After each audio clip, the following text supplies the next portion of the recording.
إلا بالله العلي العظيم أعوذ بالله من الشيطان الرجيم بسم الله الرحمن الرحيم الحمد لله الذي هدانا لهذا وما كنا لنهتدي لولا أن هدانا الله لقد جاءت رسل ربنا بالحق الصلاة والسلام على أشرف الأنبياء والمرسلين مولانا ومولا الثقلين جد الحسن والحسين أبي القاسم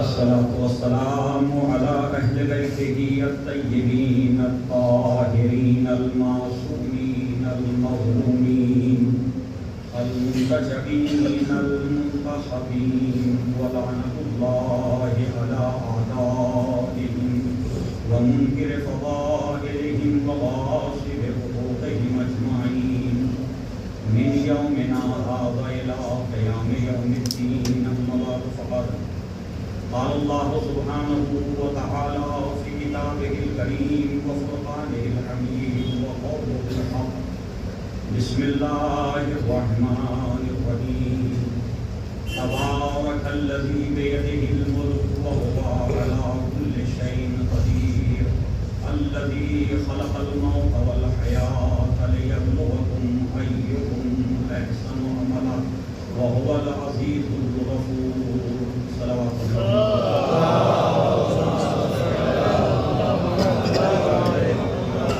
عزیزان گرامی، ایک مرد مومن کے سال ثواب کی مجلس ہے، مجلس چہلم ہے، اور یہ سال ثواب کی مجالس جنہیں ہم مجالس ترغیب، مجالس رحمت، مجالس برکت، مجالس مغفرت، یعنی جو بھی نام دیں وہ نام ان مجالس کے لیے مناسب ہے اور موضوع ہے۔ ارشاد رب العزت ہو رہا ہے کہ الذی خلق الموت والحیات، اللہ وہ ہے کہ جس نے موت کو خلق کیا اور حیات کو خلق کیا۔ قرآن پاک سے یہ پتہ چلتا ہے کہ موت بھی مخلوق ہے اور حیات بھی مخلوق ہے، دونوں اللہ کی مخلوق ہے، لیکن ترتیب کو قرآن پاک نے، خداوند عالم نے ترتیب کو بدل دیا۔ ہماری زندگی میں جو ظاہری زندگی ہے، اس زندگی میں ہمارا مشاہدہ یہ ہے کہ حیات پہلے ہے اور موت بعد میں ہے، لیکن قرآن یہ کہہ رہا الذی خلق الموت والحیات، اللہ وہ ہے، وہ صاحب اقتدار، وہ صاحب سلطنت کہ جو ہر چیز کے اوپر قادر ہے، اس نے موت کو پیدا کیا۔ اس کا مطلب یہ ہے کہ موت پہلے ہے اور حیات بعد میں ہے۔ اور ایک اصول ہے ہمارے یہاں جو علم اصول میں اس کو پڑھایا جاتا ہے کہ اگر ایک ہی حکم میں دو چیزوں کا بیان کیا جائے تو جس کو مقدم کیا جاتا ہے اس کی اہمیت کو بتانا مشکل ہوتا ہے، لہذا یہاں پر موت کو مقدم کیا گیا، حیات کو مؤخر کیا گیا۔ اس کا مطلب اللہ یہ بتانا چاہتا ہے کہ حیات اس وقت تک حیات ہو نہیں سکتی جب تک موت کا تصور ساتھ میں نہ ہو۔ صلاۃ محمد اس وقت تک حیات نہیں ہو سکتی، یا یوں کہیے کہ یہ زندگی کامیاب زندگی نہیں ہو سکتی جب تک موت کا تصور ساتھ میں نہ ہو۔ اس لیے کہ دنیا کے اندر جتنی ترقیاں ہوئیں، جتنا ڈیولپمنٹ ہوا، وہ انصاف سے بتائیے وہ حیات کی وجہ سے ہوا یا موت کی وجہ سے ہوئی، چاہے وہ علمی میادین کی ترقیاں ہوں یا ٹیکنالوجی کے میدانوں کی ترقیاں ہوں یا جو ہے وہ دوسرے میادین کی ترقیاں ہوں، یہ ترقی اور ڈیولپمنٹ کائے کی وجہ سے ہوا؟ یہ حیات کی وجہ سے ہے یا موت کا تصور جو حیات کے ساتھ لگا ہوا ہے اس کی وجہ سے یہ ڈیولپمنٹ کی ترقی ہو رہی ہے؟ کیوں؟ اس لیے کہ اگر موت کا تصور اس حیات کے ساتھ نہ ہوتا اور یہ حیات دائمی ہوتی اور کہیں اس کو ختم نہ ہونا ہوتا تو یقین جانیے کتنے لوگ ایسے ہوتے کہ جو کچھ کرنا بھی چاہتے ہوتے تو وہ کر نہ پاتے۔ محمد کچھ کرنا بھی چاہتے ہوتے تو وہ کر نہ پاتے، کیوں؟ اس لیے کہ یہ زندگی تو ہمیشہ کے لیے ہے، کل کر لیں گے، پرسوں کر لیں گے، اور صحیح ہے کل کر لیں گے، اس کام کو پرسوں انجام دے دیں گے. لیکن کیونکہ خداوند عالم نے موت کا تصور زندگی کے ساتھ رکھ کر کے اس حیات کو کامیاب حیات بنا دیا، اس زندگی کو ایک بہتر زندگی بنا دیا جو کوئی نتیجہ دے سکے. کیوں موت کا تصور انسان سے کہہ رہا ہے ہو سکتا تیرے پاس آج ہی کا دل ہو، کل تجھے نہ مل سکے، لہذا جو کرنا ہے وہ آج کر لے، کل پہ ٹالنے کی کوشش مت کر. صلوات محمد والے محمد.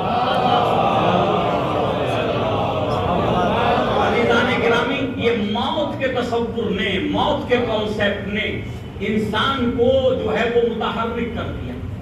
جی اسے محرک کون ہے؟ اس میں موت محرک ہے. موت انسان کو حرکت دے رہی ہے کہ میرے پاس زیادہ وقت نہیں ہے، لہذا جو مجھے کرنا ہے وہ میں جلد سے جلد اس کام کو انجام دے لوں. اچھا ہر انسان چاہتا ہے کہ جب اس دنیا سے جائے تو زندگی کا کوئی نتیجہ چھوڑ کر کے جائے. چاہتا یا نہیں چاہتا؟ ہر انسان جو ہے وہ صاحب عقل یہ چاہتا ہے کہ میں کوئی ایسا نتیجہ چھوڑ کر کے جاؤں کہ جس کے ذریعے سے مجھے لوگ یاد رکھیں، معاشرہ یاد رکھے، مومنین یاد رکھیں.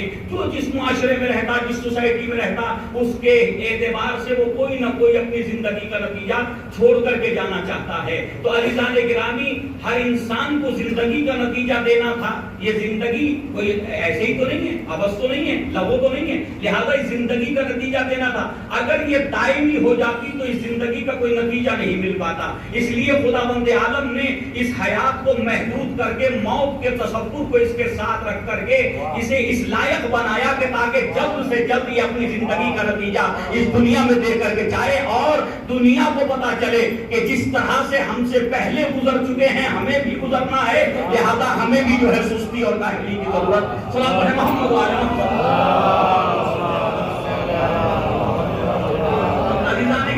موت کا تصور، اچھا موت سب کو آئے گی یا صرف جو مر گیا جس کے لیے ہم مجلس کر رہے ہیں بس اسی کے لیے موت لکھی ہوئی تھی؟ اور فرمائی کل نفس ذائقۃ الموت ثم الینا ترجعون. یہ پوری آیت عام طور پر ہی پڑھی جاتی ہے نا، کل نفس ذائقۃ الموت ثم الینا ترجعون، کہ ہر نفس کو موت کا ذائقہ چکھنا ہے، ہر نفس کو موت کے مرحلے سے دوچار ہونا ہے. جو بھی صاحب حیات ہے اسے ایک روز موت کی آغوش میں جانا ہے، اس حیات کو ختم ہونا ہے. لیکن یہ حیات ختم اس معنی میں نہیں کہ فنا ہو جائے گی، مٹ جائے گی، نہیں. یہ حیات جو ہے وہ مٹانے کے لیے، میں اگر مجھ جیسا کوئی انسان کوئی چیز خلق کرتا ہے تو اسے مٹانے اسے نہیں چاہتا کہ وہ مٹے، چاہتا ہے کہ وہ ہمیشہ باقی رہے. ایسا ہے یا نہیں؟ فطرت انسانی ہے یا نہیں؟ تو جو خالق فطرت انسان ہے اگر وہ کسی چیز کو خلق کرے گا تو کیا مٹانے کے لیے کرے گا؟ کیا فنا کرنے کے لیے کرے گا؟ نہیں، موت فنا نہیں ہے. اور اگر موت فنا ہوتی اور مٹ جانا ہوتا تو پھر قبرستانوں میں یہ جو ہے وہ گلدستے نہ ہوتے، قبروں کی صفائی نہ ہو رہی ہوتی، قبرستانوں کو خوشنما نہ بنایا جا رہا ہوتا. اس کا مطلب یہ ہے کہ موت فنا نہیں ہے، بقا ہے. بس موت اتنا سفر ہے کہ یہ زندگی ختم ہوگی اسے موت کہیں گے، دوسری زندگی شروع ہوگی اسے حیات کہیں گے.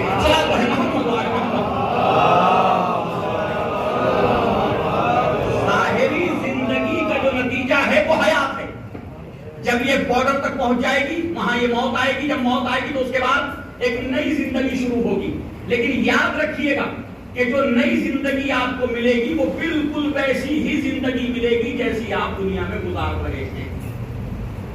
اور فرمان بالکل ویسی زندگی ملے گی جیسے آپ دنیا میں گزار رہے ہیں. یعنی اگر دنیا کی زندگی میں آپ دوسروں کے لیے خدمت کرتے ہیں، دوسروں کو فائدہ پہنچاتے ہیں، دوسروں کے لیے جو ہے وہ اعمال و افعال انجام دیتے ہیں تو یقیناً خداوند عالم جو ہے وہ وہاں ایسی زندگی دے گا کہ خدا آپ کے اوپر انعامات جو ہے وہ اپنے نازل کرے گا، اپنی نعمتیں نازل کرے گا. لیکن اگر یہاں کوئی شخص جو ہے وہ غلط زندگی گزار رہا ہے تو یقین جانیے کہ اس کو وہاں بھی اچھی زندگی ملنے والی نہیں، کیونکہ یہی زندگی جس کے لیے مولا کائنات حضرت علی علیہ السلام فرماتے ہیں کہ اب دنیا مزرعۃ الآخرہ، دنیا آخرت کی کھیتی ہے. تو جب دنیا آخرت کی کھیتی ہے کیا مطلب؟ یعنی اعمال کی جگہ ہے یہ دنیا، عمل کی جگہ ہے دنیا اور نتیجے کی جگہ کیا ہے؟ آخرت. یہاں نتیجہ نہیں ملے گا، وہاں عمل کا موقع نہیں ملے گا. لہذا اگر وہاں نتائج چاہیے تو عمل یہاں کرنا ہوگا. کیوں؟ اس لیے کہ جو کچھ کھیت میں بویا جاتا ہے، جو کچھ زراعت کی جاتی ہے، وہ زراعت نتیجے کے طور پہ ملتی ہے، تو لہذا یہ دنیا کھیتی ہے، یہ زراعت کی جگہ ہے، یہاں جو آپ بوئیں گے وہ وہاں آپ کو مل جائے گا۔ تو جس کی اچھی زندگی یہاں گزری ہے اسے ایک اچھی زندگی یعنی نیک زندگی، اعمال صالحہ والی زندگی، قرآن کے مطابق زندگی، اسلام کے مطابق زندگی، اہل بیت علیہ السلام کی خوشنودی کے مطابق زندگی جو گزار کر کے جائے گا، یقیناً خداوند عالم اس کو وہاں ایک ایسی زندگی دے گا جس سے اللہ راضی اور خوشنود ہو۔ صلاۃ پڑھیں محمد والے محمد۔ لیکن اگر ہم نے اپنی زندگی کو یہاں قرآن کے خلاف، اللہ کے خلاف، اہل بیت علیہ السلام کی مرضی کے خلاف گزار دیا اور صرف اس میں لگے رہے کہ اب میرے پاس یہ ہو گیا وہ ہو گیا، نہیں بھائی، یہ سب کچھ ختم ہونے والا، کوئی چیز رہنے والی نہیں ہے۔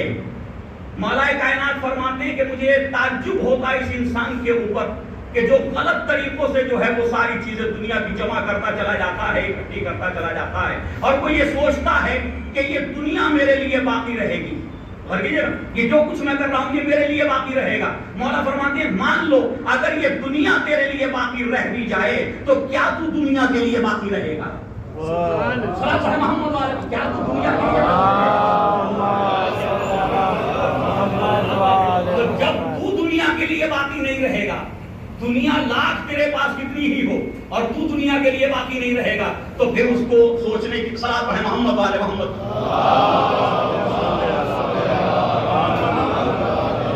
عزیزان گرامی، ہم یہاں سے کچھ لے جانے والے نہیں ہیں، اور کیوں نہیں لے جائیں گے کہ ہم نے دیکھ لیا بڑے بڑے بادشاہ حکمران اس دنیا کے اندر آئے، پوری پوری دنیا پہ حکومتیں کی، لیکن کیا کچھ لے گئے؟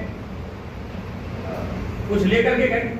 کوئی چیز یہاں سے جانے والی نہیں ہے، یہی رہے گی، اور سب کچھ یہی رہے گا اور ہم چلے جائیں گے، تو ہمارے ساتھ جائے گا کیا؟ اولاد اتنا کرے گی کہ آپ کے مال سے آپ کو 22 میٹر کا کفن دے دے، صحیح نا؟ یہی تو کرے گی اولاد، آپ کا جنازہ قبرستان تک پہنچا دے، اور پھر اس کے بعد آپ کی تدفین ہو جائے۔ اس کے بعد کیا کرے گی اولاد؟ 1 2 4 مجلسیں، اور باقی سال میں کبھی ایک مرتبہ برسی میں اگر یاد آ گئے والد اور والدین تو انشاءاللہ برسی ہو جائے گی، جبکہ ہونا تو یہ چاہیے اصالِ ثواب کے لیے کہ ہر نماز کے بعد ایک لائق فرزند کی ضرورت ہے، ایک لائق فرزند کی ذمہ داری ہے، ہر نماز کے بعد 2 رکعت نماز برائے اصالِ ثواب والدین ضرور پڑھے، تاکہ ان کی ارواح بھی خوش ہوں، اور وہ جو چھوڑ کر کے گئے جس کو آپ استعمال کر رہے ہیں ان کا فائدہ آپ کو بھی ملے اور ان کو بھی ملتا رہے۔ صلاۃ پڑھیں محمد والے محمد۔ عزیزان گرامی، اسلام میں اصالِ ثواب کے 1000 طریقے ہو سکتے ہیں، اور فرمائیے 1000 طریقے بلکہ اس سے بھی زیادہ لاشمار طریقے ہو سکتے ہیں۔ کیوں؟ جو کام بھی مرحومین کی نیابت میں، جو کام بھی مرحومین کی نیابت میں انسانی خدمات کے لیے، معاشرے کی خدمت کے لیے، مذہب اور قوم کی خدمت کے لیے انجام دیا جائے وہ اصالِ ثواب ہے، اور فرمائیں وہ اصالِ ثواب ہے۔ تو 1000 کام ہو سکتے تھے اصالِ ثواب کے لیے۔ یتیموں کو کپڑے پہنانا ثواب کا کام ہے یا نہیں ہے؟ کسی غریب کو کورس خرید کے دینا، کسی غریب بچے کی فیس ادا کرا دینا، کسی کو تعلیم میں مدد کرنا، ایجوکیشن میں مدد کرنا اصالِ ثواب کا کام ہے کہ نہیں ہے؟ کوئی مسافر خانہ تعمیر کرانا، جی کوئی جو ہے وہ امام باہرگاہ مسجد بنوانا، کسی کتاب کو چھپوا دینا، تو یہ سب اصالِ ثواب کے کام ہیں۔ ہزاروں کام اصالِ ثواب کے ہو سکتے ہیں، لیکن سوچئے تنہائی میں بیٹھ کر کے کہ پھر اصالِ ثواب کے لیے ہمارے علماء نے اور ہمارے بزرگوں نے اس مجلس ہی کو کیوں رکھا کہ جی مجلس جب بھی کوئی دنیا سے جاتا ہے تو 30ویں دن مجلس، اس کے بعد 10ویں دن مجلس، اس کے بعد 20ویں دن مجلس، اس کے بعد 40ویں دن، اور پھر ہر سال، صحیح ہے نا؟ اور بیچ میں بھی کچھ سلسلے دیہاتوں میں ملتے ہیں، سید 6 ماہی کا، 6 ماہی کا، 9 ماہی کا، وہ جو سلسلے وہ بھی موجود ہیں۔ تو عزیزان گرامی، میں یہ عرض کرنا چاہ رہا ہوں کہ اتنے اصالِ ثواب کے طریقے ہو سکتے تھے، تو یہ مجلس کو کیوں رکھا اصالِ ثواب کے لیے؟ کیوں؟ اس لیے کہ یاد رکھو کہ جب مجلس ہوگی تو اس میں ذکر قرآن ہوگا، قرآن کے احکام بیان کیے جائیں گے، شریعت کے احکام بیان کیے جائیں گے، معصومین کی سیرت کا بیان ہوگا، لہذا مومنین کو پتا چلے گا کہ زندگی کیسے گزارنا ہے، اور وہ تمام اصالِ ثواب کے طریقے جو اسلام چاہتا ہے کہ کہ یہ زندہ رہیں، اگر انہیں زندہ رکھنا ہے تو ایک ہی راستہ ہے کہ ان کا ذکر بار بار ہوتا رہے. جب ذکر ہوتا رہے گا تو وہ معاشرے میں زندہ رہیں گے، اور اس کا ذریعہ یہ مجلس امام حسین نہیں ہو سکتی تھی، باقی اور کوئی نہیں ہو سکتا. صلاۃ پڑھیں محمد وعلی محمد. لہذا اس لیے ایصال ثواب کے لیے مجالس رکھی گئی. لیکن اب ان مجالس سے ہمیں کچھ سیکھنے، کچھ درس لینے کی ضرورت ہے. اگر ہم اس سے کچھ لے کر کے اٹھتے تو بہت اچھی بات ہے، اور اگر ہم اس سے کوئی درس نہیں لیتے، ایک مجلس سے پہلے جو زندگی میری تھی تو ایک مجلس سننے کے بعد اگر اسی زندگی میں اسی برائی میں لگا ہوا ہوں تو اس کا مطلب یہ ہے کہ میں مجلس سننے نہیں آیا تھا، ایک رسم ادا کرنے آیا تھا کہ ان کو مجھے اپنا چہرہ دکھانا کہ بھئی میں بھی حاضر ہو گیا، اور رشتہ داروں کو بتانا ہے، عزیز و اقارب کو یہ بتانا کہ میں بھی آیا تھا، صحیح نا. لیکن اگر اس مجلس سے کوئی درس لے کر کے اٹھے اور سیرت معصومین علیہ السلام کا کوئی ایک گوشہ عملی بنا لیا، اس پہ عمل کرنے لگے، تو یقین جانیے عام طور پہ مجلس 1 گھنٹے کی ہوتی. ذکر کرنے والا خاموش ہو جائے گا، ذاکر خاموش ہوگا، سامعین سننا بند کر دیں گے، یہ مجلس کا اختتام ہو جائے گا تو مجلس کا ثواب 1 ہی گھنٹے ملے گا. اور کیجیے گا 1 ہی گھنٹے تک ملے گا، یعنی مجلس یوں سمجھو 1 گھنٹہ ہوئی. لیکن اگر کسی ایک انسان نے اس مجلس میں آنے کے بعد کسی ایک حکم اسلام کو سننے کے بعد اپنے اندر سے ایک برائی کو دور کر دیا، ایک نیکی پہ عمل کرنا شروع کر دیا، تو جب تک وہ عمل کرتا رہے گا یہ مجلس کنٹینیو ہو جائے گی.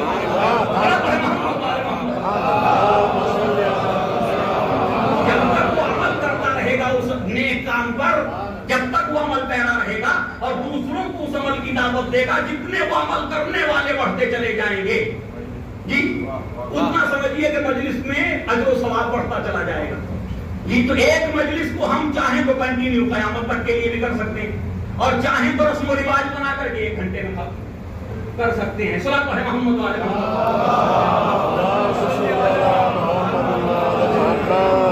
عزیزان گرامی. اور ہمارے پاس تو ایسی سیرتیں ہیں، معصوم سیرتیں جن میں کوئی عیب نہیں، جن میں کوئی نقص نہیں، ایسی سیرتیں کہ دنیا تڑپ رہی ہے کہ کاش ایسے رہنما ہمیں ملے ہوتے، ایسے رہنما ہمیں ملے ہوتے. آپ یقین جانیے کہ دنیا کے جتنے رہنما، جتنے مذاہب کے لوگ ہوں، وہاں کہیں نہ کہیں کوئی نقص مل جائے گا، کوئی عیب مل جائے گا، کوئی بری عادت اس رہبر کے اندر، اس لیڈر کے اندر مل جائے گی. لیکن خدا کا شکر ہے ہمارے جو ہیں وہ جتنے بھی رہنما ہیں وہ سب کے سب معصوم ہیں، اور خدا نے ان کی طہارت کا اعلان قرآن پاک میں کر دیا. انما یرید اللہ لیذھب عنکم الرجس اہل البیت ویطہرکم تطہیرا. لہذا ایسے معصوم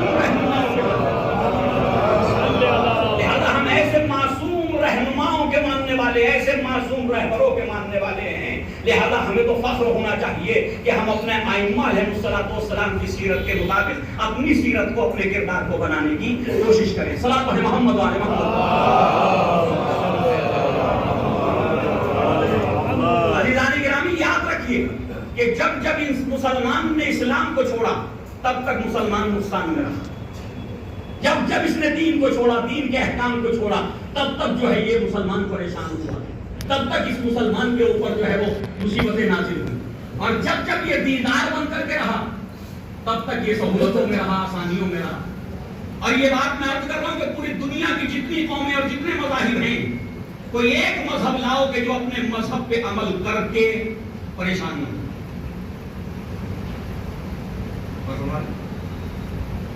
کوئی ایک مذہب، ایک دین لے کر کے آؤ کہ اگر وہ اپنے اس دین پہ عمل کرے تو اسے پریشانی نہ ہو دین پہ عمل کرنے سے.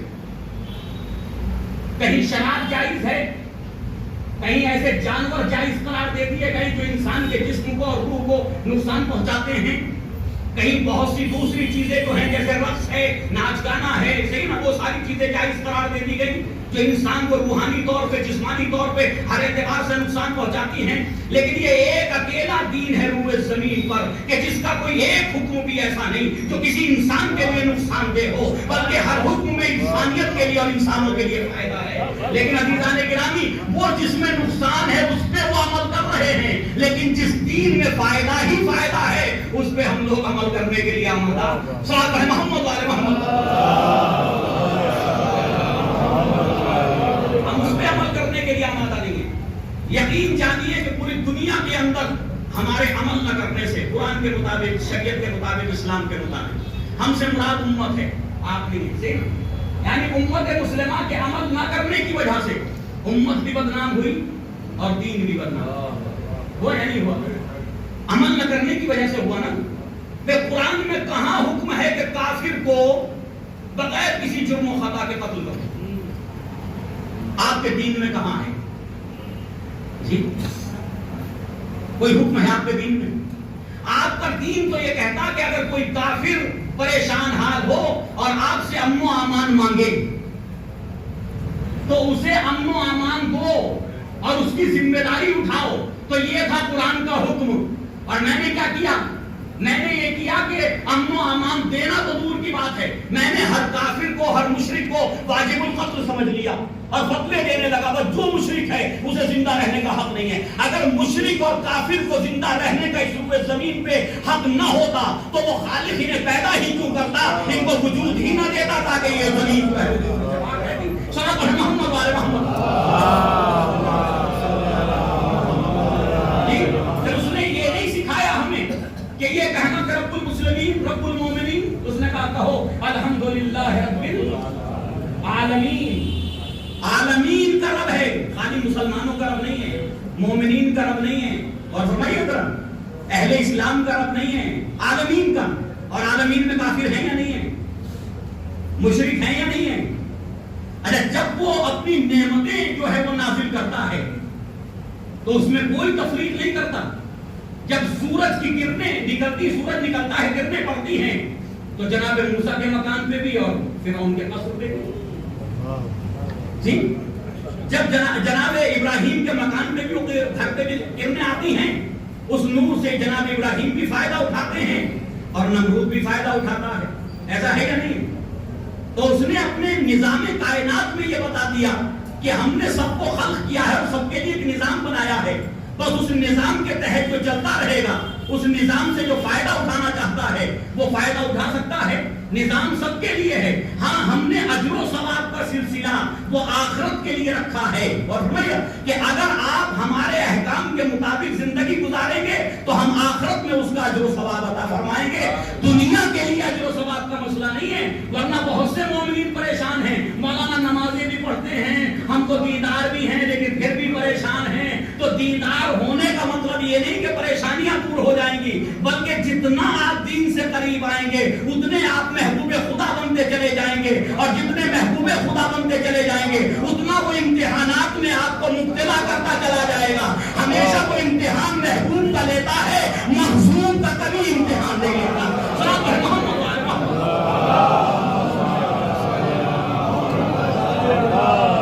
لیکن وہ پریشانی اپنی طرف سے، اپنے اسباب کی وجہ سے پیدا کی ہوئی نہ ہو، اور فرمائیے اپنے اسباب کی وجہ سے کہ خود ایسے کام انجام دے جس سے پریشانی میں مبتلا ہو جائے، وہ نہیں ہونا چاہیے۔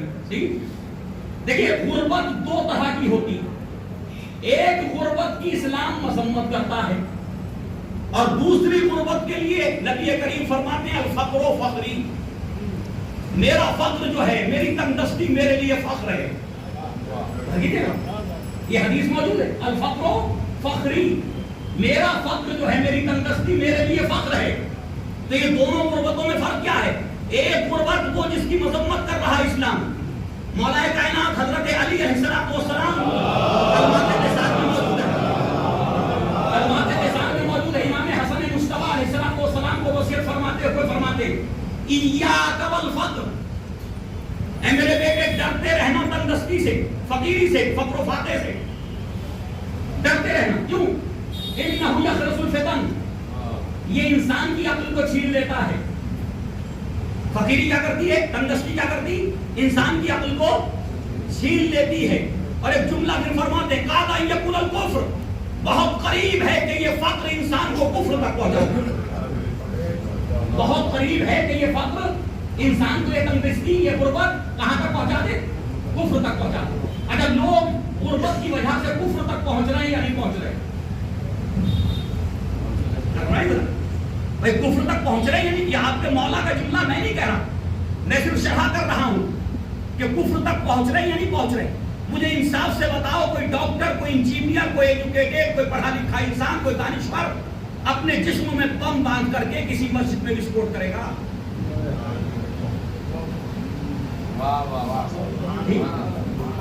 کسی مارچیز میں وسفوٹ کرے گا؟ بے جرم و خطا لوگوں کو جو ہے اڑا دے گا، ان کے قتل و غارت گری کا باعث بنے گا؟ کیوں نہیں کرے گا؟ کیوں؟ اس کے پاس دنیا کی فراوانی موجود ہے، لیکن یہ کام کرے گا کون؟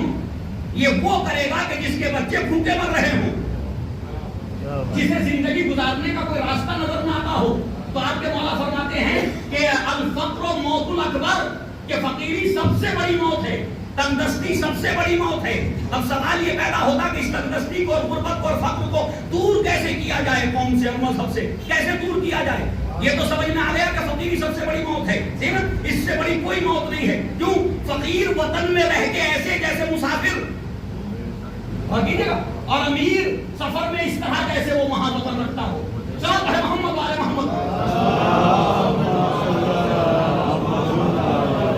عزیزان گرامی، یہ ایک غلط تصور ہے کہ اسلام نے دنیا کی مذمت کی ہے، دنیا کو مذموم سمجھا ہے۔ نہیں، دنیا مذموم نہیں ہے، دنیا کا استعمال مذموم اور ممدوح ہے۔ اور فرمائیے ذرا، دنیا کا یوز کرنے کا طریقہ وہ ممدوح اور وہ مذموم ہے۔ اگر وہ اللہ کی مرضی کے مطابق ہے تو ممدوح ہے، قابل تعریف ہے، اور اگر وہ اللہ کی مرضی کے خلاف ہے تو وہ مذمت، اس کے لیے قابل مذمت ہے، صحیح نا؟ تو عزیزان گرامی، دنیا اور دین کو الگ کرنے کی بالکل ضرورت نہیں ہے۔ جو دین ہے وہی دنیا ہے، اور جو دنیا ہے وہی دین ہے، اور یہ جو دین ہے وہی دنیا ہے، جو دنیا ہے وہی دین ہے۔ اب آئیے ذرا شکلوں پہ اور صورتوں پہ ذرا سی آپ کو اشارہ کر دوں۔ نماز دین کی شکل ہے یا دنیا کی؟ یہ جو نماز کا عمل ہے، عمل نماز، یہ دنیا کی شکل ہے یا دین کی؟ اچھا، روزہ دنیا کی شکل ہے یا دین کی؟ دین کی شکل میں ہے نا؟ تو عزیزان گرامی، وہی نماز جو بشکل دین تھی، ماہ مبارک رمضان میں جماعت سے ادا کرو، دین ہے یا دنیا؟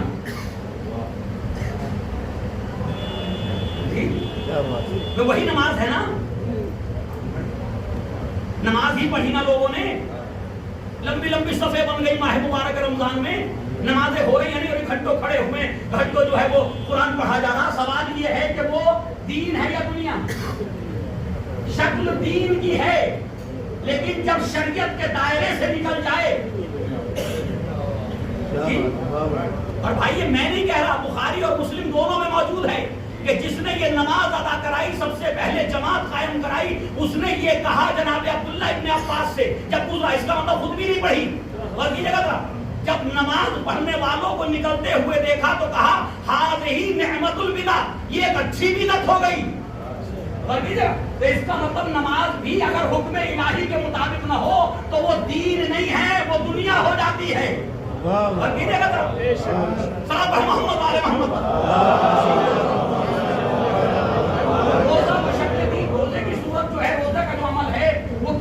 دین کی شکل میں ہے نا؟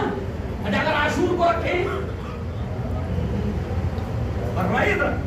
اگر عید الفطر میں رکھیں، عید الاضحیٰ میں رکھیں، تو بتائیے اسے کیا کہیے گا؟ روزہ یہ عبادت ہے؟ اس کا مطلب جب تک حکم الہی کو حکم الہی کے مطابق انجام دیا جائے، اس کی مرضی کے مطابق، اس کے حکم کے مطابق انجام دیا جائے، اس وقت تک دین دین ہے۔ اس کی مرضی کے مطابق نہ ہو وہ دین نہیں ہے، وہی دنیا ہے۔ صلوات پڑھے محمد وعلى محمد۔ وہی دنیا ہو جاتی ہے۔ اب میں پوچھتا ہوں کہ عام طور پہ دولت، بینک بیلنس، ثروت، صحیح نا، سونا اور چاندی، ہیرے جواہرات، یہ کس شکل میں ہے؟ بظاہر دنیا کی شکل میں ہے، اور کی جگہ بظاہر دنیا کی شکل میں ہے، لیکن اسی دولت کے اوپر اسلام کہہ رہا اقیموا الصلاۃ وآتوا الزکاۃ۔ تو اسلام زکات میں مانگ کیا رہا ہے؟ دولت مانگ رہا ہے نا، تو وہ تو بشکل دنیا ہے، ظاہراً دنیا سمجھتے ہیں ہم اسے۔ اس کا مطلب اگر دولت اور دنیا بھی حکم الہی کے تحت آ جائے تو دین ہو جاتی ہے۔ صلوات پڑھے محمد وعلى محمد۔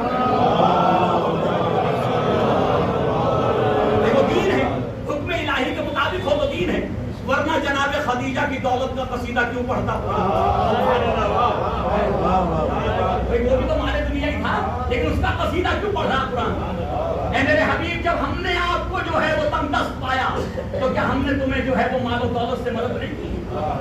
تو اس کا مطلب یہ ہے کہ نہ کوئی دنیا ہے نہ کوئی دین ہے. جب تک دین دین سے نکل جائے گا تو دنیا ہو جائے گا، اور دنیا دین کے دائرے میں آ جائے گی تو دین ہو جائے گی. صلوات پڑھیں محمد وعلی محمد.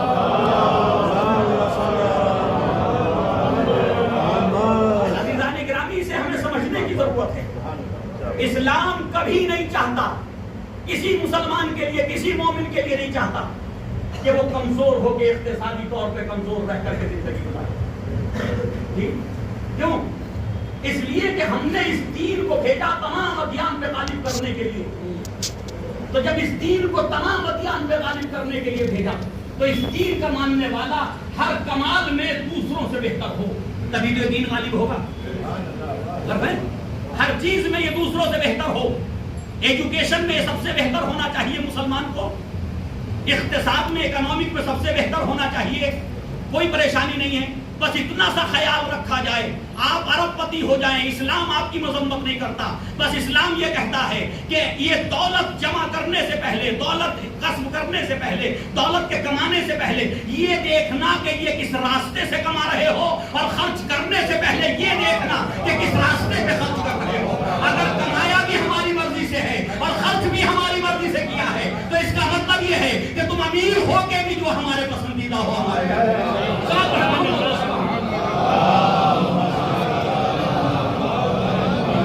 اور اتنا اچھا نظام دیا اسلام نے اس امت کو. مجھے نہیں سمجھ میں آتا کہ آج آپ جائیے، بستیوں میں جائیے، دیہاتوں میں جائیے، مختلف شہروں میں جائیے، آج ہمارے بچے جو ہیں وہ اس ممبر سے لوگ چاہتے ہیں کہ بس کچھ ایسا پڑھا جائے جس سے مومنین خوش ہو جائیں. لیکن ضرورت یہ ہے کہ جو پڑھا جائے وہ قومی ضرورت کے تحت ہو.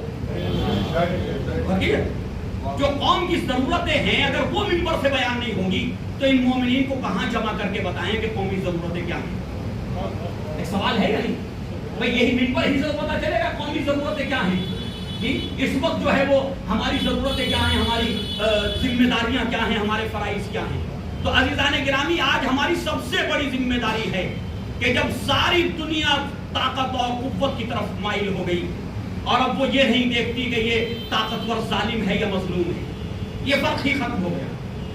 آپ دیکھ رہے ہیں نا، مشاہدہ کر رہے ہیں، اب ظالم و مظلوم کا فرق کرنا چھوڑ دیا لوگوں نے. کون ظلم کر رہا، کس پہ ظلم ہو رہا ہے، یہ بحث نہیں ہے. بحث یہ ہے کہ اگر ظلم کرنے والا طاقتور ہے تو ہم ساتھ کھڑے ہوئے. ظلم کرنے والا طاقتور ہے تو ہم اس کے ساتھ کھڑے ہوئے، اور اگر مظلوم کمزور ہے تو ہم اس کے ساتھ آنے کے لیے تیار نہیں. اور جو سنستھائیں بنائی تھیں، جو ادارے قائم کیے گئے تھے ظلم کو روکنے کے لیے، وہ ایسے خاموش ہو کر کے بیٹھ گئے کہ اب انہیں کچھ لینا دینا نہیں ہے. صحیح نا؟ اور وہ بھی کیا کریں؟ کیوں؟ جن کے انڈر میں وہ ادارے کام کر رہے ہیں، جن کے ماتحت کام کر رہے ہیں. دیکھیے گا یونائٹڈ نیشن کیا کرے؟ اس کے جنرل سیکریٹری پہ جو ہے وہ طاقتور نے جو ہے اپنے ملک میں داخل ہونے پہ پابندی لگا دی. جو دنیا کے لیے امن و امان کا قانون بنا رہا تھا وہ خود ہی مشکلوں میں گرفتار ہو گیا. صلوات پڑھیں محمد وعلی محمد. عزیزان گرامی، بس چند منٹ اور وہ یہ کہ آپ سوچئے کہ 57 ملک ہیں مسلمانوں کے پاس، اور یہ ملک وہ ہیں جن کے پاس پیٹرول ہے، جن کے پاس اسباب ہیں طاقت اور قوت جمع کرنے کے. سب کچھ ہوتے ہوئے 56 ملک ایسے خاموش بیٹھے کہ جیسے جنگ خندق میں مسلمانوں کے اوپر جو ہے وہ پرندے، سروں پہ پرندے بیٹھ گئے. وہی بالکل وہی ہے کہ نبی کی آواز آج بھی آ رہی ہے، کون ہے جو اس کتے کے مقابلے میں آئے؟ کون ہے جو اس کتے کے مقابلے میں آئے؟ لیکن 57 میں سے 56 نے سر جھکا لیا. سر ہلانا نہیں چاہتے ورنہ پرندے اڑ جائیں گے. زبانیں نہیں کھل رہی، زبانیں نہیں کھل رہی. جو زبان کا استعمال امت اور اسلام کے لیے استعمال نہ کر سکے وہ اپنا خون کیسے دے گا، وہ قربانی کیسے دے گا؟ صلوات پڑھیں محمد وعلی محمد. اچھا، اس کے پیچھے کی وجہ جو سب سے بڑا ریزن ہے وہ ریزن ہے امت مسلمہ کا ٹیکنالوجی سے اور سائنس سے دوری. یہ سب سے بڑا ریزن ہے. یہ 56 ملکوں میں آپ جا کے دیکھو انہوں نے آج تک ایک سوئی نہیں بنائی. اور بنائی ذرا ایک سوئی نہیں بنائی, ایک ناخن کٹر نہیں بنا پائے. تو وہ میزائل کیا بنائیں گے, وہ بم کیسے بنائیں گے, وہ فائٹر جیٹ کیسے بنائیں گے, صحیح ہے, وہ یہ ساری چیزیں کیسے کریں گے. جب انہیں یہ بھی پتا ہے کہ کہیں ایسا نہ ہو دشمن نے ان کے اندر چپس لگا رکھی ہوں, لہذا وہ کچھ بولنا نہیں چاہتے, وہ خاموش ہو گئے, سر جھکائے بیٹھے. لیکن یاد رکھیے گا کہ جن کے پاس ایجوکیشن ہوگی, علم ہوگا, جن کے پاس جو ہے ٹیکنالوجی ہوگی, سائنس میں انہوں نے ترقی کی ہو, وہ کبھی خاموش نہیں بیٹھیں گے, وہ ہمیشہ مظلوم کے ساتھ کھڑے ہوں. اور آج ہم پوری دنیا کے اندر مظلوموں کے ساتھ کھڑے. جہاں پر بھی کسی پہ ظلم ہوتا ہے وہاں ایک ہی آواز اٹھتی ہے, اور وہ ہوتی علی کے غلاموں کی آواز, وہ ہوتی اہل بیت کے چاہنے والوں کی آواز. صلوات پڑھیں محمد والے محمد.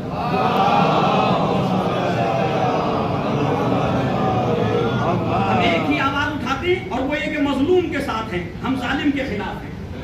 اور مظلوم کے ساتھ کیوں ہیں؟ اس لیے کہ ہم کربلا کے ماننے والے ہیں, ہم عزاداران امام حسین ہیں, ہم ماتم کرنے والے ہیں. یہ ماتم مظلوم کے لیے احتجاج ہے, ظالم کے خلاف احتجاج ہے. یہ مجالس, یہ عزاداری, یہ گریہ, یہ مظلوم کے لیے ہے نا.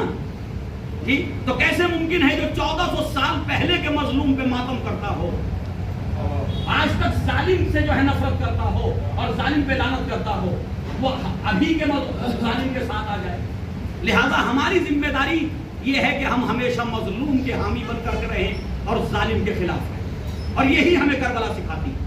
جو بھی یا حسین کہہ کے ہاتھ مار رہا سینے پر, سمجھ لو کہ وہ یہ اعلان کر رہا ہے کہ ہم مظلوم کے ساتھ ہیں. ایسے ہی ہے نا, ہم مظلوم کے ساتھ ہیں. کیوں؟ ہم احتجاج کر رہے ہیں اس ظلم کے خلاف جو حضرت امام حسین علیہ السلام, ان کے اصحاب اور ان کی اولاد پر ہوا, اس کے خلاف یہ ماتم احتجاج ہے نا. تو عزیزان گرامی غور فرمائیے گا کہ ہم مظلوموں کے ساتھ ہیں, لیکن ہم مظلوموں کے ساتھ ہیں خالی ماتم میں, ہم مظلوموں کے ساتھ ہیں خالی زبانی دعووں میں, ہم مظلوموں کے ساتھ ہیں خالی اسلامیات کو سننے میں, نا. لیکن جب ہمارے ہی محلے, ہمارے ہی گلی میں کسی پہ ظلم ہوتا ہے تو ہم بھی یہ کہہ کر کے ساتھ چھوڑ دیتے ہیں, وہ جانے اور وہ جانے, ہمیں کیا لینا دینا. وہ اپنی قبر میں سوئے گا, ہم اپنی قبر میں سوئیں گے. جی, تو میں پوچھنا چاہتا ہوں, اگر امام حسین کے زمانے میں ایسے لوگ ہوتے جو آج یہ کہہ کر کے اپنا دامن چھاڑ لیتے ہیں کہ وہ اپنی قبر میں سوئے گا, میں اپنی قبر میں سوؤں گا, تو کیا امام حسین اگر اسے دعوت دیتے تو کیا وہ یہ نہ کہتا کہ تو شہزادوں کی جگہ جی بھائی امام حسین جانے اور یزید جانے, ہے نا. یزید اپنی قبر میں سوئے گا, امام حسین اپنی قبر میں سوئیں گے.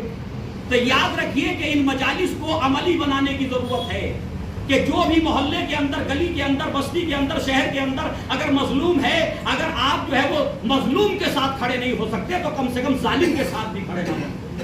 صلوات ہے محمد والے محمد. عزیزان گرامی, ہم پورے تاریخ میں مظلوموں کے ساتھ رہے, اور کیونکہ ہم خود مظلوم رہے, ہم سے زیادہ ظلم کس قوم پہ ہوا ہوگا, ہم سے زیادہ ظلم کس قوم کے رہنماؤں پہ اور کس قوم کے رہبروں پہ ہوا ہوگا. جی, آتنکواد نے تو کام ہی ہمارے خلاف کیا, دنیا کا سب سے پہلا آتنکوادی ہی ہمارے خلاف کھڑا ہوا, دنیا کا سب سے پہلا آتنکوادی وہ ہمارے ہی خلاف کھڑا ہوا. تو ہم آتنکواد کے ستائے ہوئے ہیں, دنیا ہمیں آج آتنکوادی کہہ رہی. بات کیجیے گا ذرا, آج ہمیں ہندوستان کا میڈیا آتنکوادی کہہ رہا. بھائی سوال یہ پیدا ہوتا ہے جب ہماری حکومت فلسطین کے ساتھ کھڑی ہے, اور حکومت کا اسٹینڈ یہ ہے کہ ہم فلسطین کے ساتھ ہیں, تو پھر آپ کون ہوتے ہیں جو فلسطین کا ساتھ دے اسے آتنکوادی کہا جائے. جی, تو عزیزان گرامی, آج ہمارے ساتھ بڑی پریشانی ہے, اور اس میں بھی ایک بڑی مشکل ہے, بڑا ریزن ہے, اور وہ یہ کہ ہمارا میڈیا میں کوئی دخل نہیں ہے. کوئی دخل ہے میڈیا کے اندر؟ جی, کتنے لوگ ہیں اگر وہ کام کرتے بھی ہیں تو یقیناً کسی کے ماتحت کام کرتے ہیں, انہیں اتنا اختیار نہیں ہے کہ وہ اس چینل کے اوپر کیا بول سکتے ہیں اور کیسی تقریر کر سکتے ہیں, کیا بیان دے سکتے ہیں, انہیں اختیار نہیں ہے. تو لہذا ان ساری باتوں کی طرف ہمیں توجہ کرنے کی ضرورت ہے. اپنے بچوں کو بھی ایجوکیشن دلوائیں, کسی غریب کے بچے کو بھی ایجوکیشن دلوائیں, کسی کے لیے سہارا بنے, ترقی کے راستے ہموار کریں. جب یہ کام ہم کریں گے تو یقین جانیے آہستہ آہستہ قوم جو ہے اس میں شعور پیدا ہوگا، اس میں بیداری پیدا ہوگی، اور یہ قوم ایک اچھی قوم بن کر کے دنیا کے سامنے ابھرے گی۔ اچھا ایران نے کیا کیا؟ ان لوگوں نے کیا کیا جو آج جو ہے وہ ظلم کے مقابلے میں کھڑے، ظالم کے خلاف کھڑے؟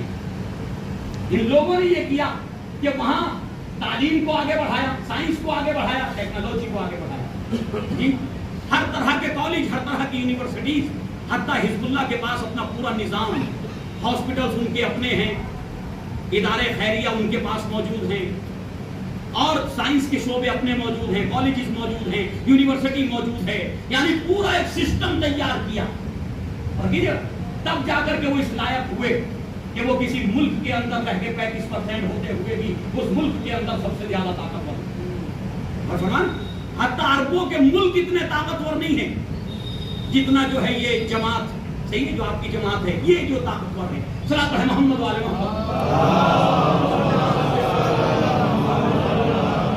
ہم ساری دنیا کو یہ بتا رہے ہیں کہ دیکھو ہم گھبرانے والے نہیں ہیں، ہمارا تعلق حضرت علی علیہ السلام سے ہے، ہمارا تعلق اہل بیت علیہ السلام سے ہے، ہم حقیقی قرآن کے ماننے والے ہیں، ہم شریعت محمدی پہ عمل کرنے والے ہیں، لہذا ہمیں شہادتوں سے ڈر نہیں لگتا، ہمیں قتل سے ڈر نہیں لگتا، ہمیں گھروں کو منہدم ہونے سے ڈر نہیں لگتا۔ ہمیں یہ تو تاریخ رہی ہے کہ ہمیشہ ہی ان کے گھر منہدم ہوتے رہے، یہ کوئی نیا سلسلہ تھوڑی ہے جی، ہمیشہ ہی ان کے مردوں کو، ہمارے ہاں اس قوم کے مردوں کو دیواروں میں چنوا دیا گیا، اس قوم کے خون سے گارے بنائے گئے، اس قوم کو ہمیشہ جیلوں اور قیدوں میں رکھا گیا۔ تو یہ قوم تو ڈر کو بہت پیچھے چھوڑ چکی ہے، اسے ڈرنے کی اب اسے کوئی ڈرا نہیں سکتا، اور کون ڈرائے گا؟ کیا ڈرائیں گے آپ؟ اما جن کے امام نے یہ کہا ہو ابن زیاد کی آنکھوں میں آنکھیں ڈال کر کے کہ قتل تو ہمارے لیے کرامت ہے، شہادت تو ہماری میراث ہے، یعنی کربلا کے واقعے کے بعد جس نے اپنی آنکھوں سے سارے مشاہد، سارے مناظر دیکھے ہوں، اور اس کے بعد ابن زیاد کی آنکھوں میں آنکھیں ڈال کے یہ کہہ رہا ہو تو مجھے قتل کی دھمکی دے رہا ہے، یاد رکھ قتل ہمارے لیے کرامت ہے، عزت و شرف کا باعث ہے۔ تو یاد رکھیے جس کے امام نے یہ کہا اس قوم کو کوئی قتل سے نہیں ڈرا سکتا، کوئی جو ہے قریزی سے نہیں ڈرا سکتا۔ ہاں اس بات پہ ہمیں ضرور کہ ہمیں جہاں بھی اگر ہمیں قتل بھی کیا جائے تو یہ یقین ہو کہ میں حق پر ہوں۔ صلاۃ ہے محمد والے محمد۔ یہ یقین ہونا چاہیے کہ ہم حق پر ہیں اور حق پہ رہنا چاہیے۔ کیوں؟ جب حق پہ انسان دنیا سے جائے گا تو وہ موت بھی شہادت ہوگی۔ شہادت خالی میدان میں قتل ہونے کے لیے قتل ہونے کا نام نہیں ہے، صحیح ہے، ظالم کے تیر و تبر سے جو ہے وہ زخمی ہو کر کے مر جانے کا نام خالی شہادت نہیں ہے، بلکہ نبی کریم نے فرمایا من مات علی حب آل محمد مات شہید، جو محمد و آل محمد کی محبت میں مر جائے وہ شہید ہے۔ تو لہذا ہمارے یہاں تو جو بھی اس دنیا سے جا رہا ہے وہ محب اہل بیت ہے، اور جو محب اہل بیت ہے اس کے لیے نبی سند عطا کر رہے ہیں کہ وہ شہید ہے۔ لہذا وہ شہید کہ جو محبت اہل بیت بھی رکھتا ہو اور پھر دشمن کے مقابل میں قتل کر دیا جائے تو یقیناً اس کا درجہ تو بہت بلند ہے۔ صلاۃ ہے محمد والے محمد۔ عزیزان گرامی ہمیں شہادت سے کوئی ڈر نہیں ہے۔ ابھی اب نوجوان پوچھنے لگے اتنے لوگ شہید کر دیے گئے، یہ ہو کیا رہا؟ کیوں نہیں خاموش ہو کر کے بیٹھ جاتے؟ تو بھائی جتنی شہادتیں کربلا میں ہوئی، جس نوعیت کی شہادتیں کربلا میں ہوئی، جس معیار کی شہادتیں کربلا میں ہوئی، کیا اس معیار کی کوئی شہادت ہے ہمارے پاس؟ جی تو امام کو چاہیے تھا جب 2-4 قتل کر دیے گئے تھے، پہلا حملہ ہوا تھا تو اس پہلے حملے کے بعد اس کے بعد جو ہے وہ صلح کر لیتے، معاملے کو رفع دفع کر دیتے جی۔ لیکن آپ کے مولا نے اس لیے صلح نہیں کی کہ بات حق اور باطل کی تھی، حق و باطل کا مسئلہ تھا، ورنہ جان کس کو پیاری نہیں ہے؟ جان تو سب کو پیاری ہے۔ ایک سوال یہ ہے کہ ہم حق کے ساتھ رہیں، زندہ رہیں تو حق کے ساتھ رہیں، اور مر جائیں تو حق کے ساتھ مریں۔ آپ تو وہاں ہے نا۔ تو عزیزان گرامی آج لوگ پوچھتے ہیں، کہتے ہیں کہ یہ کیا ہو رہا ہے؟ یاد رکھیے امام خمینی رضوان اللہ علیہ نے اس زمانے میں بھی یہ اشکالات ہوئے تھے جب اسلامی انقلاب آیا تھا۔ جب اسلامی انقلاب آیا تھا اس وقت یہ کہا گیا تھا یہ انسان کٹوا دے گا، پوری قوم کو بروا دے گا، کتنے لوگ قتل ہو گئے، کتنا خون بہہ گیا۔ تو امام خمینی رضوان اللہ علیہ نے جملہ کہا تھا کہ جو قوم شہادتیں نہیں دیتی وہ کبھی ترقی نہیں کرتی۔ جو قوم شہادتیں نہیں دیتی جو قوم جو ہے قربانیاں نہیں دیتی وہ کبھی ترقی نہیں کرتی. قومیں وہی ترقی کرتی ہیں کہ جن میں شہادتیں ہوتی ہیں, جن میں قربانیاں ہوتی ہیں. اور یہ جملے کہے تھے امام خمینی رضوان اللہ علیہ نے کہ آج لاکھوں خون سے اگر کروڑوں لوگوں کو زندگی مل جائے, اگر کروڑوں لوگوں کی زندگی بہتر ہو جائے, اسلام کے مطابق ہو جائے, قرآن کے مطابق ہو جائے, دین کے مطابق ہو جائے, تو یہ لاکھوں شہادتیں رائے گا نہیں جائیں گی, بلکہ یہ لاکھوں شہادتیں جو ہیں وہ ایک ایسا انقلاب برپا کریں گی کہ آنے والی نسلیں جو ہیں وہ اللہ کی محبوب بن کر کے اس روئے زمین پہ زندگی گزاریں گی. صلوات محمد والے محمد. عزیزان گرامی, ہم جو ہیں وہ ہمیں کوئی خوف نہیں, کوئی ڈر نہیں ہے. ہاں دعا کرنی چاہیے ان حضرات کے لیے کہ جو مسلسل باطل کے مقابلے میں کھڑے ہوئے ہیں, اپنی جانوں کا نذرانہ لیے کھڑے ہوئے ہیں, اور ان کے لیے دعا کرنی چاہیے کہ جنہوں نے شہادتیں پیش کرنی ہیں کہ خداوند عالم ان کو جو ہے شہداء اسلام میں جگہ عطا فرمائے. اور وہ حضرات کہ جو اس وقت تڑپ رہے ہیں, آپ دیکھیں کس طرح سے ظلم ہو رہا ہے, کس طرح سے ظلم ہو رہا غزہ کے اندر, اور کوئی میڈیا کسی طرح کے ظالم کے خلاف آواز اٹھانے کو تیار نہیں ہے. آپ تو حماس کو مارنا چاہتے تھے, حماس کو قتل کرنا چاہتے تھے, حماس کو مٹانا چاہتے تھے, لیکن حماس تو آج بھی باقی ہے. آپ نے مٹایا کس کو؟ آپ نے مٹایا وہاں مجبوروں کو, وہاں بچوں کو, عورتوں کو. ابھی تک جو ہے وہ 10,000 بچے قتل ہو چکے, 15,000 عورتیں قتل ہو چکی, اور اب حالت یہ ہے جو رپورٹ آ رہی ہے کہ وہاں نہ جو ہے وہ کھانا غذائیات بھیجی جا رہی, جو آ رہا ہے سامان مدد کے لیے اس کو بھی رکوایا جا رہا ہے. لیکن دنیا کے اندر کوئی آپ کو آواز نہیں ملے گی جو ان کے خلاف اٹھ رہی ہو. حتیٰ کہ جو امن و امان کے یونائٹڈ نیشن کے فوجی تھے اور ان کے ٹھکانے تھے, ان پہ بھی حملے کیے. جب ان پہ حملے ہو گئے تو فرانس بھی بولنے لگا, اٹلی بھی بولنے لگا, دنیا سے آواز اٹھنے لگی. اس کا مطلب جب تمہارے اوپر حملہ ہوتا تو تمہیں سمجھ میں آتا کہ یہ ظلم ہے, اور جب دوسروں پہ حملے ہوتے ہیں, دوسروں پہ ظلم کیا جاتا تو آپ سمجھتے کہ ظلم نہیں ہے. صلوات پڑھیں محمد والے محمد.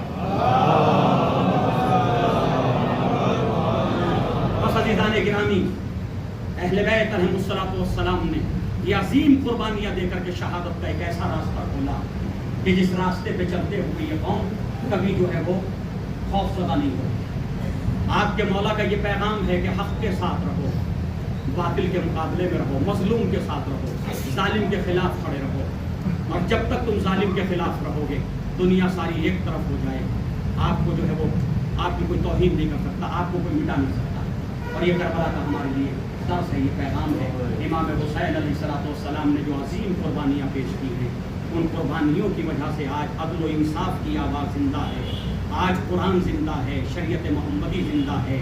آج یہ قوم ہے کہ جو مسلسل انہی قربانیوں کو یاد کر کے مجلس اعضاء میں فرش اعضاء پہ آ کر کے ان قربانیوں کو یاد کرتی ہے, ان پہ گریہ کرتی ہے, اور اپنے اندر یہ جذبہ پیدا کرتی ہے کہ اگر کبھی اسلام پہ وقت آ پڑے, دین پہ وقت آ پڑے, تو ہم بھی جو ہے اپنے مولا کی طرح جو ہے وہ آگے بڑھ کر کے قربانیاں پیش کر سکیں. بس عزیزان گرامی, امام حسین علیہ السلام جس وقت کربلا میں آئے ہیں, اور کربلا میں 2 محرم آپ جانتے ہیں, 2 محرم کو کربلا میں وارد ہوئے, اور جب وارد ہوئے ہیں تو تاریخ کہتی ہے آہستہ آہستہ لشکر یزیدی آنا شروع ہوا. کبھی شمر کی قیادت میں لشکر آ رہا ہے, کبھی پھولی کی قیادت میں آ رہا ہے, کبھی جو ہے انس کی قیادت میں لشکر آ رہا ہے. لشکر پہ لشکر آتے رہے. ایک مرتبہ جناب زینب کبریٰ سلام اللہ علیہ نے اپنے بھائی کو متوجہ کیا, اپنے ماجائے کو متوجہ کیا, اے بھیا یہ لشکر پہ لشکر آ رہے ہیں, ادھر اتنے مختصر سے افراد ہیں, ادھر خواتین ہیں, ادھر چھوٹے چھوٹے بچے ہیں, 3 دن کے بھوکے پیاسے ہیں, یہ اتنا بڑا لشکر یہ کس لیے جمع ہو رہا ہے؟ کہا بہن یہ مجھے قتل کرنے کے لیے جمع ہو رہے ہیں. ایک مرتبہ پوچھتی ہے بھیا کیا اس دنیا میں کوئی آپ کا چاہنے والا نہیں ہے؟ کیا اس دنیا میں کوئی آپ کا چاہنے والا نہیں ہے؟ عزیزان گرامی, امام حسین علیہ السلام کو ان چاہنے والوں کی اپنی حفاظت کے لیے ضرورت نہیں تھی, اپنی حفاظت کے لیے ضرورت نہیں تھی. کیوں جو امام عصر عاشور کو دنیا سے جانے کے لیے آمادہ ہیں, شہادتیں پیش کرنے کے لیے آمادہ, قتل ہونے کے لیے آمادہ, اب اپنی حفاظت کے لیے کسی کو کیا بلانا تھا؟ لہذا بہن کی تمنا, بہن کی آرزو کہ اے بھائی کیا کوئی آپ کا چاہنے والا نہیں ہے؟ ایک مرتبہ جناب امام حسین نے فرمایا نہیں بہن میری ماں جائی, چاہنے والے تو موجود ہیں لیکن میں کیا زحمت دوں. کہا نہیں بھیا اگر کوئی ہے تو بلاؤ. ایک مرتبہ جو ہے امام حسین علیہ السلام نے جناب حبیب ابن مظاہر کو خط لکھا اور خط لکھ کر کے کہا حبیب حبیب میں تمہیں زحمت نہ دیتا لیکن کیا کروں کہ کربلا کے میدان میں گر چکا ہوں اور میرے ساتھ میں اکیلا نہیں ہوں، میرے ساتھ زہرا کی بیٹیاں بھی ہیں، میرے ساتھ زہرا کی بیٹیاں بھی ہیں، میرے ساتھ نبی کی نواسیاں بھی ہیں، میرے ساتھ میری بہنیں زینب و ام کلثوم موجود ہیں۔ میں ایک مرتبہ جیسی یہ خط پہنچا ہے حبیب کے پاس، عزیز ذرا سوچو کہ امام حسین نے کربلا سے بھی ایک پیغام دیا کہ جو حبیب کے جیسا ہو جائے گا، جو دین پہ عمل کرے گا، کربلا اسے کبھی فراموش نہیں کرے گی، جہاں بھی ہوگا وہاں سے کربلا اسے اپنے اندر شامل کر لے گی۔ دیکھیں کتنے لوگ تھے جو کوفے کے راستے میں امام کے ساتھ جناب مسلم ابن عقیل کی شہادت کے بعد امام کے ساتھ چلنا چاہتے تھے، لیکن ان کی تمنائیں کچھ اور تھیں، ان کی آرزویں کچھ اور تھیں۔ وہ یہ چاہتے تھے امام حسین کوفے میں حکومت قائم کریں گے تو ہمیں بھی کوئی منصب ملے گا، ہمیں بھی کوئی عہدہ ملے گا، کوئی جنگ ہوگی تو ہمیں مال غنیمت ملے گا۔ لیکن جیسے ہی جناب مسلم کی شہادت کی خبر آئی اور میرے مولا نے ان شہادت کی خبر دینے والوں سے کہا کہ میں ان سے کوئی بات راز میں رکھنا نہیں چاہتا، ان سب کے سامنے بتاؤ کہ کوفے کے حالات کیا ہیں۔ اور جیسے ہی انہوں نے یہ جملے کہے کہ جب ہم کوفے سے نکلے تھے تو مسلم ابن عقیل کے پیر کی لاش کے پیروں میں رسی باندھ کر کے گلیوں میں گھمایا جا رہا تھا۔ مولا کوفے کے حالات بدل گئے، فرزند رسول کوفہ جو ہے آپ کے خلاف ہو گیا۔ پر جیسے یہ جملے سنے تو ایک مرتبہ ان لوگوں سے کہا کہ ابھی بھی تم اللہ کی راہ میں شہادتیں دینے کے لیے تیار ہو، کیا قربانیاں پیش کرنے کے لیے تیار ہو؟ کسی نے کوئی بہانہ کیا، کسی نے کوئی بہانہ کیا، امام کا ساتھ چھوڑ کر کے لوگ جدا ہونے لگے۔ اندازہ کیا ایک وہ مجمع تھا جو امام کے ساتھ چلا رہا تھا، جن کو امام نے الوداع کہہ دیا، خدا حافظ کہہ دیا۔ ایک وہ حبیب ابن مظاہر تھے کہ جو کوفے کے اندر تھے، حالات اتنے پرآشوب تھے کہ کوفے سے کوئی آ نہیں سکتا تھا، لیکن میرے مولا نے خط لکھ کر کے حبیب ابن مظاہر کو بلا دیا تاکہ قیامت تک آنے والے میرے چاہنے والوں کو پیغام پہنچتا رہے کہ دیکھو جہاں بھی کوئی دین پہ عمل کرنے والا ہوگا، کربلا اور امام حسین اسے کبھی فراموش نہیں کریں گے۔ لہذا عزیزان گرامی جناب حبیب آ گئے، ایک مرتبہ جناب حبیب آئے، جناب زینب ام کلثوم، ایک مرتبہ جناب فضہ نے آ کر کے خبر دی کہ شہزادی لو آپ کے بھائی کے بچپن کے دوست حبیب آ گئے۔ بس جیسے یہ جملے کہے جناب زینب نے کہا اے میرے لال اولو محمد جاؤ جا کے ماموں کو میرا سلام کہہ دو۔ بس دونوں شہزادے آئے، آنے کے بعد ہاتھوں کو جوڑ کے کہا ماموں ارے ہماری والدہ آپ کو سلام کہا رہی ہے۔ اور جیسے ہی یہ جملے سنے حبیب نے ماموں اتار دیا، سر و سینہ پیٹنا شروع کیا۔ ہائے وہ وقت آ گیا کہ علی کی بیٹیاں نبی کی نواسیاں غلاموں کو سلام کہتا ہے۔ میں کہوں گا حبیب ارے ابھی عصر عاشور سے پہلے کا وقت ہے، زینب کا سلام سنا، آپ نے زینب کے سلام کا احترام کیا، ان کو تعظیم دی، لیکن ہائے یہی زینب ہوگی 11 محرم کو اسی میدان کربلا میں کھڑی ہوئی، کبھی دائیں دیکھ رہی ہوگی، کبھی بائیں دیکھ رہی ہوگی، کوئی سوار کرنے والا نہ ہوگا۔ ارے یہی شہزادی فرات کا رخ کرے گی، آواز دے گی اے بھیا عباس، جب مدینے سے چلی تھی تو بڑے احترام سے سوار کیا تھا، ارے آج زینب کربلا میں لاشوں کے درمیان کھڑی ہوئی ہے۔ اے غازی آؤ آ کر کے زینب کو سوار کرو، کبھی فریاد کرے گی اے نانا، ارے جس کے لیے جنت سے لباس آیا، آج وہی حسین ریگے گرم پہ لاشا پڑا ہوا ہے، کوئی دفن کرنے والا نہیں۔ ارے بیویاں قیدی بنا، انا للہ و انا الیہ راجعون۔